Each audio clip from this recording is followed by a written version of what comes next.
लोगों से वोट देकर विजय बनाने की अपील की है। सिरसा विधायक गोपाल कांडा ने भी गोविंद कांडा के पक्ष में चुनाव प्रचार किया है। लोगों का भरपूर समर्थन मिल रहा है, ये बात कही सिरसा से विधायक गोपाल कांडा ने। इसी के साथ ही उन्होंने कहा कि लोगों ने गोविंद को आजमाने का मन बना लिया है। उपचुनाव में बीजेपी उम्मीदवार हैं गोविंद कांडा। बड़ी जानकारी हम आपको बता रहे हैं, सुबह की सबसे बड़ी जानकारी आपकी टीवी स्क्रीन पर। गोविंद कांडा का चुनाव प्रचार तेज हो चला है और कल ये देखा गया और पल पल की जानकारियों से लगातार हम आपको अपडेट कर रहे थे। तो कई गांवों का दौरा कर चुनावी प्रचार किया गया। इलाहाबाद के ग्रामीण क्षेत्रों का दौरा किया गया तो लोगों से वोट देकर विजय बनाने की अपील की। इसी के साथ ही साथ सिरसा विधायक गोपाल कांडा ने गोविंद कांडा के पक्ष में चुनावी प्रचार किया। आपको बता दें कि गोविंद कांडा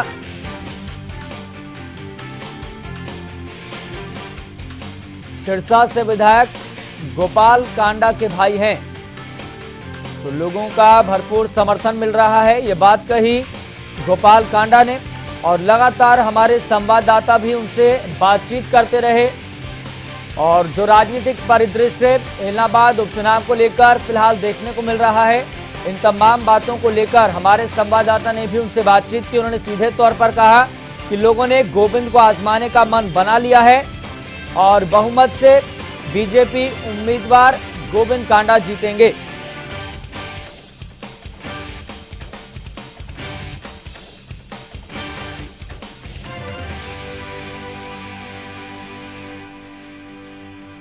चलिए आपको 4 तस्वीरों के जरिए समझाने की कोशिश करते हैं किस तरीके से जन समर्थन मिलता हुआ ग्रामीण क्षेत्रों में दिखाई दिया। तो पहली तस्वीर हंजीरा गांव की है, दूसरी तस्वीर गुसाईयाना की और तीसरी तस्वीर खेड़ी की, चौथी तस्वीर जसानिया गांव की। तो यहां पर अलग अलग क्षेत्रों में जाकर गोपाल कांडा ने, गोविंद कांडा ने लोगों के बीच पहुंचकर वोट देने की अपील की। इस बीच हमारे संवाददाता ने भी लगातार उनसे बातचीत की। उन्होंने सीधे तौर पर यह कहा कि लोगों ने गोविंद को आजमाने का मन बना लिया है। तो लगातार आपको बता दें कि इलाहाबाद उपचुनाव की पल पल की जानकारियों से हरियाणा न्यूज सबसे पहले आपको अपडेट कर रहा है और हमारे संवाददाता भी लगातार तमाम जानकारियों से सबसे पहले आपको अपडेट कर रहे हैं। इसी बीच आपको बता दें कि हमारे संवाददाता रवि कालीरमन जुड़ गए हैं। रवि कालीरमन, बात करें कल की, कई ग्रामीण क्षेत्रों में जाकर गोविंद कांडा ने, गोपाल कांडा ने जाकर चुनावी प्रचार किया। किस तरह का माहौल जमीनी स्तर पर देखने को मिल रहा था? बिल्कुल यश, देखिए जिस प्रकार से जो कल जो है गोविंद कांडा और गोपाल कांडा दोनों कांडा ब्रदर्स हैं, वो कहीं ना कहीं प्रचार प्रसार में तेजी से जुड़ गए हैं। कल हलोपा से अपना जो चुनावी प्रचार का जो आगाज है वो शुरू कर दिया। ऐसे में वो तमाम जो गांव में गए, करीब 9 गांव ऐसे थे जिन्होंने उन्होंने दौरा किया, जनसभाएं की। तो एक शानदार जो रिस्पॉन्स है जनता का वो मिल पा रहा है। जिस प्रकार से लोग कह रहे थे या फिर चर्चाएं भी जो इलाहाबाद के जो राजनीतिक गलियारे हैं उनमें कहीं ना कहीं कह रहे थे कि बीजेपी के जितने भी उम्मीदवार, जितने भी जो लोग, जितने भी जो नेता यहाँ आएंगे उनका विरोध किया जाएगा। ऐसे में कहीं ना कहीं जिस प्रकार का कल का जो दिन रहा शानदार रहा, कहीं किसी गांव में कोई विरोध प्रदर्शन नहीं किया गया। हालांकि इससे पहले जो 2 दिन पहले की जो घटना थी गुरुघर में, जो धक्का मुक्की की जो घटना थी, इसके बाद जो किसानों ने आवाज उठाई है, किसानों ने कहा कि ये हम नहीं है, हमारे रूप में कोई राजनीतिक दल हो सकते हैं। तो ऐसे में वो तमाम जो राजनीतिक दल हैं जो किसानों के सहारे अपनी राजनीतिक रोटियां सेकना चाहते थे, वो कहीं ना कहीं बैकफुट पे आ गए, जिसके चलते तमाम जो विरोध की बातें की जा रही थी, गुरनाम सिंह चडोनी ने भी साफ कर दिया कि विरोध करना है तो विरोध के तरीके से करिए। अगर जिस प्रकार से धक्का मुक्की करी जा रही है या फिर गाड़ियों का पीछा किया जा रहा है, तो ऐसे में कहीं ना कहीं ये किसान नहीं है, ये राजनीतिक दल के जो लोग हैं वो अपना उल्लू सीधा करना चाहते हैं। उसके बाद जो तमाम जो लोग थे, तमाम जो घटनाक्रम था विरोध प्रदर्शन का, वह रुक गया। और ऐसे में बीजेपी के जितने भी लीडर्स हैं, जितने भी जो लोग हैं, वो अच्छे से जो अपने हल्कों में जाकर, अपने अपने क्षेत्र में जाकर, गाँवों में जाकर चुनाव प्रचार अच्छे तरीके से जो है वो कर पा रहे हैं। और कहीं ना कहीं जिस प्रकार से जो समर्थन की बात है वो हलोपा के सुप्रीमो हैं गोपाल कांडा की तरफ से साफ कर दिया गया था कि जिस प्रकार का जो प्यार और आशीर्वाद जनता का मिल रहा है उसको लेकर वो कहीं ना कहीं जीत को उसके प्रति जीत को लेकर 100% आश्वस्त हैं। बिल्कुल जी, रवि कालीरमन, लगातार आप इस इलाहाबाद उपचुनाव से जुड़ी तमाम खबरों को कवर कर रहे हैं। इसी बीच अगर बात करें आज के दौरे की, तो आज किस तरीके से चुनाव प्रचार रहने वाला है, किन किन क्षेत्रों का, किन किन ग्रामीण क्षेत्रों का आज दौरा रहने वाला है?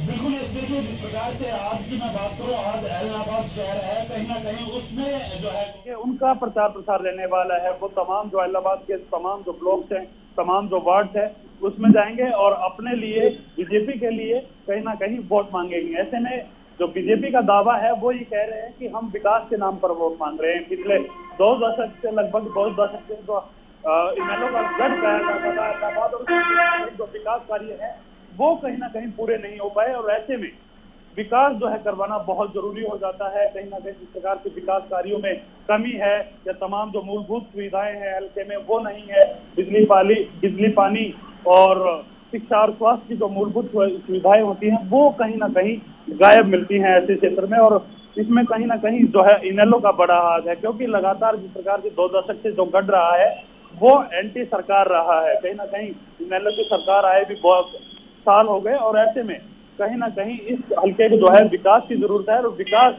सत्तारूढ़ पार्टी है वो करा सकती है, क्योंकि विपक्षी जो नेता होता है, विपक्षी जो विधायक होता है वो इतनी आवाज उठाने में सक्षम नहीं होता। और कहीं ना कहीं जो अभय सिंह चौटाला है उन पर साफ जो है आरोप लगाया है गोविंद कांडा ने साफ, और कहा है कि जिस प्रकार से अभय सिंह चौटाला यहाँ एक बार आते हैं, वोट मांगते हैं, जीत कर चले जाते हैं, उसके बाद दोबारा हल्के की सुध लेने कभी नहीं आते। तो ऐसे में हल्के के लोग मन बना चुके हैं कि वो विकास के नाम पर इस बार वोट करेंगे और इलाहाबाद को सरकार का साझीदार बनाते हुए अपने हल्के में तमाम विकास कार्य करवाएंगे।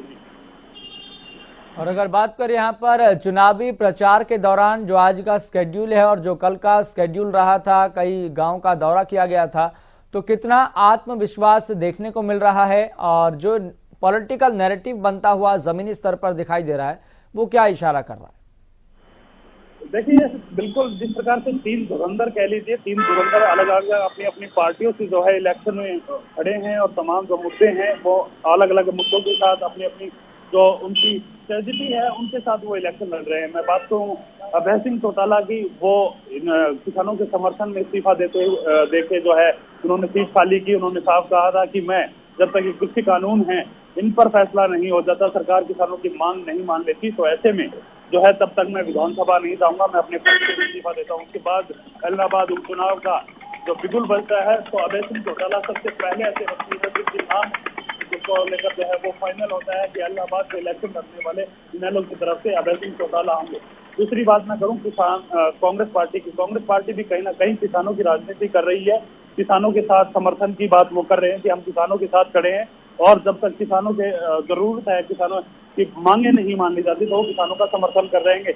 ये दोनों ही पार्टियां किसानों के दम पर या किसानों के साथ खड़े होकर दिखाना चाहती हैं कि हम आपके साथ खड़े हैं। लेकिन भाजपा जो है वो ये कह रही है कि किसान जो बिल है वो अच्छे हैं ही, अगर आपको इनमें कुछ बदलाव कराना है तो हम बदलाव करने के लिए तैयार हैं। लेकिन यहाँ जो राजनीति हो रही है, यहाँ जो ये इलाहाबाद जो उपचुनाव है वो उपचुनाव सिर्फ विकास के मुद्दों पर लड़ा जाएगा और विकास कराना विकास के मुद्दों पर लड़ा जाएगा। तमाम जो हरियाणा के लोग हैं वो जानते हैं कि बीजेपी जो है विकास के नाम पर सबसे आगे रहती है। और कहीं ना कहीं जिस प्रकार से इनेलो की मैं बात करूं तो इनेलो के लिए एक नैरेटिव भी तैयार हो रहा है कि अभय सिंह चौटाला ने किसानों के समर्थन में किया था, लेकिन किसानों के समर्थन में खड़े नहीं रहे, क्योंकि किसानों के समर्थन में इस्तीफा देना इसलिए उस टाइम पे इनको जरूरी लगा क्योंकि जन आधार जो है वो कहीं ना कहीं जिस प्रकार से इनेलो का खिसकता जा रहा था, किसानों के सहारे लग के वो जनाधार बचाया था। जेजेपी में जो वोट शिफ्ट हुआ था इनेलो का, वो वापस इनेलो में कैसे शिफ्ट हो, तो ये चीजें करी जा रही है। किसानों का जो है जो चीजें सामने आ रही है, किसानों के समर्थन में इसलिए इस्तीफा दिया था क्योंकि जो जिस प्रकार से अगर किसानों का समर्थन होता है, लोग जो आम जो पब्लिक है इलाहाबाद की वो ये कह रही है अगर किसानों का इतना ही हितैषी हैं अभय चौटाला, तो कहीं ना कहीं जिस प्रकार से उन्होंने कहा था कि विधानसभा में तब जाऊंगा जब जो ये कृषि कानून है इन पर सरकार कुछ फैसला लेती है, ऐसे में कहीं ना कहीं किसानों के सहारे किसानों के कंधे पे बंदूक रखकर वो अपना उल्लू सीधा जो है वो करना चाहते हैं। जी रवि, अगर बात करें चूंकि चुनावी प्रचार जोरों पर है, गोविंद कांडा की बात हो चाहे गोपाल कांडा की बात हो, तो कांडा ब्रदर्स लगातार चुनावी अभियान में, चुनावी प्रचार में लगातार जुटे हुए हैं। लेकिन इस चुनावी प्रचार के बाद जमीनी स्तर पर जो अन्य दल हैं, चाहे बात इनेलो की हो, चाहे बात कांग्रेस की हो या फिर किसी अन्य प्रत्याशी की हो, तो वहां पर उस खेमे में कितनी हलचल देखने को मिल रही है?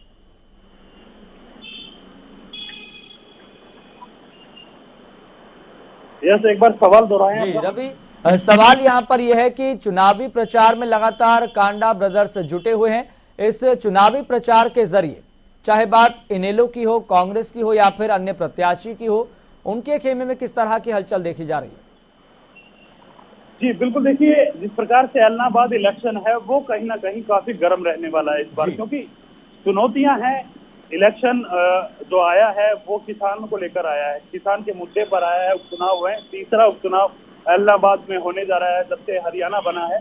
तो ऐसे में कहीं ना कहीं जो लोग हैं वो ये कह रहे हैं कि अभय सिंह चौटाला जो है किसानों के साथ आए थे। और मैं इनेलो की बात करूं, इनेलो के कुछ नेता जो है इस विरोध प्रदर्शन में भी शामिल होते हुए नजर आए हैं। कहीं ना कहीं जिस प्रकार से जो विरोध प्रदर्शन हो रहा है और लोग जो बीजेपी और जेजेपी के जितने भी नेता हैं वो अगर प्रचार प्रसार के लिए जाते थे तो सबसे पहले आगे खड़े होने वाले जो लोग थे वो इनेलो के नेता थे।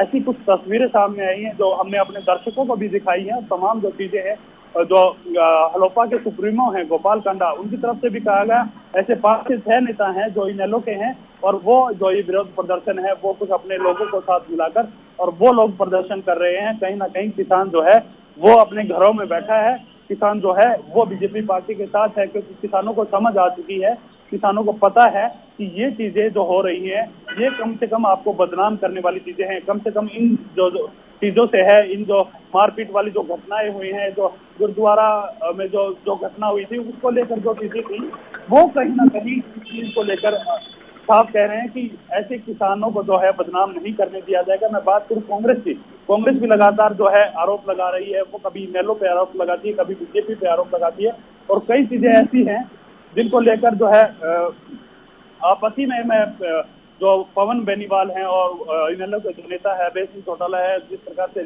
जो पिछला इलेक्शन था वो भी इन्होंने आमने सामने लड़ा था और जिस प्रकार से इनकी जो आपसी खींचतान आप लोगों को देखने मिली थी। हालांकि कुछ महीनों पहले जो अभय सिंह चौटाला है वो पवन बेनीवाल पे आरोप लगाते हैं कि ये जो नशा तस्करी है वो पवन बेनीवाल शुरू करता है या फिर वो गुंडागर्दी की जो है आरोप जो है अभय सिंह चौटाला पर लगा देता है। तो इस प्रकार का जो पूरा समीकरण है वो यहाँ दोनों पार्टियों में देखा जा रहा है। और बीजेपी की तरफ से मैं बात करूं, बीजेपी सिर्फ एक ही चीज कह रही है कि हम विकास पर जो है वो इलेक्शन लड़ेंगे और विकास करना हमारी प्राथमिकता है।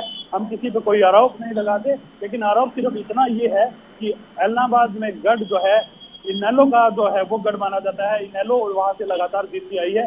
ऐसे में जो विकास है वो कहीं जो है जमीनी हकीकत पे जमीन पर नहीं उतरे हैं। कोई विकास जो ऐलनाबाद का जितना होना चाहिए था वो नहीं हो पाया।